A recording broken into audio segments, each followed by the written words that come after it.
Assalamu alaikum and very good morning to all of you. Welcome to Raja Vikas YouTube channel. और आज मैं ये जो video बनाने जा रहा हूँ ख़ास तौर पे टमाटो प्लांट्स के हवाले से कि टमाटो प्लांट्स जो हैं वो आप किस तरह उगा सकते हैं और उसके बाद फिर किस तरह से आपको उनकी लुक आफ्टर करनी चाहिए। तो सबसे पहले तो आपके पास दो ऑप्शन है बेसिकली। आपके घर में जो टमाटोज़ आते हैं उनमें से जो हेल्दी टमाटो और जितना ज़्यादा टमाटो जो है वो गला हुआ होगा या पका हुआ होगा वो आपके बीज के लिए उसी कदर बेहतर होगा। तो हमेशा एक बड़े टमाटर का इंतखाब करें जो अच्छे बड़े साइज़ में हो, ताकि आपको उसके जो बीज है उनसे फिर आपको उसी तरह का फल हासिल हो सकेगा। और सेकंड ऑप्शन आपके पास ये है कि आप किसी भी जो सीड्स शॉप होती हैं, शॉप पे जाके वहाँ से सीड्स पैकेट ले लें और एक जगह पे पनीरी लगा लें।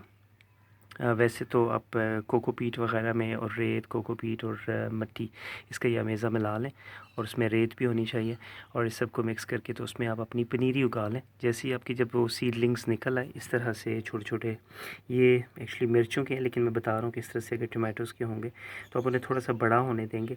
जब वो तकरीबन 3 इंचज़ के हो जाएँ, 3 to 4 इंचज़, तो फिर आप उन्हें सेपरेट कर सकते हैं जहाँ आप उन्हें लगाना चाहते हैं। उसके बाद फिर आप जब टमाटर लगा लेते हैं तो उसके बाद आप मुख्तलिफ़ चीज़ें हैं जो आपके जहन में रहनी चाहिए टमाटर के हवाले से। यूँ तो मेरे पास यहाँ पे टमाटर काफ़ी लगे हुए हैं, लेकिन जस्ट मैं आपसे साथ साथ वो टिप्स शेयर कर लेता हूँ। टमाटो में ख़ास तौर पे सबसे पहली चीज़ जो है आप जिसका ख़याल रखेंगे कि आपने जिस पॉट का इंतख़ाब करना है वो पॉट आपका डीप होना चाहिए। छोटा पॉट नहीं होना चाहिए, डीप हो तो अच्छी बात है। लाइक अगर मैं मिनिमम की बात करूँ तो 6 to 8 इंचज़ मिनिमम चाहिए होगा, इससे ऊपर जितना भी हो वो उतना ही अच्छा है। और ये पहली चीज़ होगी कि आपको पॉट का इंतखाब करते वक्त इस चीज़ का ख़याल रखना है कि डीप पॉट होना चाहिए, ताकि आपका पौधा अच्छी तरह से उसमें ग्रो कर सके और आपको अच्छी फ्रूटिंग दे सके। और सेकेंडली फिर इसमें हम बात करते हैं सॉइल मिक्स के हवाले से। सॉइल मिक्स बहुत इम्पोर्टेंट है। अक्सर लोग बस मट्टी गमले में डाल के और उसमें पौधा लगा देते हैं और ये एक्सपेक्ट करते हैं कि पौधा बहुत अच्छी तरह से ग्रो होना चाहिए, और फिर बाद में शिकायत भी उन्हीं लोगों की होती हैं। तो बिल्कुल उसी तरह से जिस तरह से आप अपना ख्याल रखते हैं, बिल्कुल उसी तरह से पौधे को भी बहुत सी चीज़ें दरकार होती हैं ग्रो करने के लिए। तो सॉइल मिक्स में हमेशा ख्याल रखें मट्टी मट्टी का एक हिस्सा शामिल होना चाहिए, रेत शामिल होनी चाहिए, कोकोपीट शामिल होनी चाहिए। वर्मी कंपोस्ट हो जाए तो बहुत अच्छी बात है, साथ में गोबर खाद भी शामिल कर सकते हैं। तो अब आपके पास ऑप्शंस हैं। अगर आपके पास गोबर खाद, मट्टी, रेत, ये 3 चीज़ें हैं तो इनको ले लीजिए। और अगर आप मज़ीद इसमें वर्मी कंपोस्ट जो कि आपको किसी भी प्लांट शॉप से मिल जाएगा, वर्मी कंपोस्ट का पैकेट ले लीजिए और उसको आप अपनी इस पॉट में मिक्स कर लीजिए। तो जितना अच्छा आपका पॉट मिक्स होगा उतना अच्छा आपका पौधा जो है वो ग्रो करेगा। तो ये बात यकीनी है कि आप इस बात का ख़याल रखेंगे तो इससे आपको अच्छे रिज़ल्ट्स ज़रूर मिलेंगे।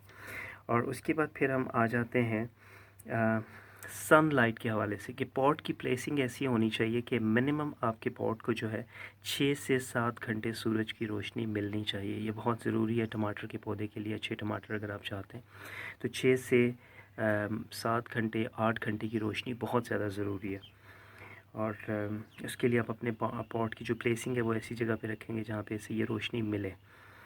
और उसके बाद फिर जब आप प्लांट लगा लेंगे तो आपको टमाटर का पौधा जो ही थोड़ा सा बड़ा होना शुरू होता है, अब ये देखें इसका स्टेम माशाल्लाह बड़ा खूबसूरत है। और स्टेम को खूबसूरत बनाने के लिए आपको इसके नीचे के पत्ते रिमूव करना होते हैं ताकि इसका स्टेम हेल्दी हो सके और ताकि ये ऊपर की तरफ ग्रो कर सके। और जैसे ये थोड़ा सा भी बड़ा होना शुरू होगा तो मैं इसके साथ स्टिक्स लगाऊंगा। स्टिक्स लगाना भी टमाटर के पौधे के साथ बहुत ज़्यादा ज़रूरी होता है ताकि उसको सहारा मिल सके और जब उस पर फल लगे तो वो गिरे ना, वो स्टिक उसको संभाल ले। और स्टिक को आपको बड़ी एहतियात से उसके साथ टाई अप करना पड़ता है ताकि आपका पौधा स्टिक के साथ साथ ऊपर चलता जाए, उसका ध्यान रखना पड़ता है।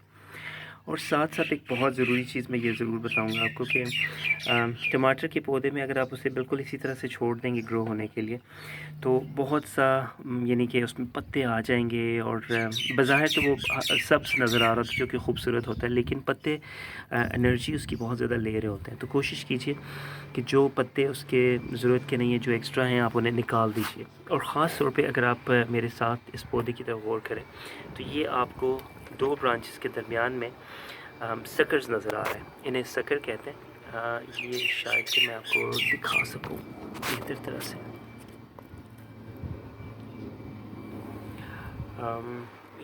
ये 2 ब्रांचेस के दरमियान में अगर आप देखें तो ये सकर्स हैं, इनको निकालना इंतहाई ज़रूरी है। ये देखिए, ये अब आप देख सकते हैं, ये जो छोटा सा एक टहनी निकली हुई है छोटी सी, ये सकर कहलाते हैं।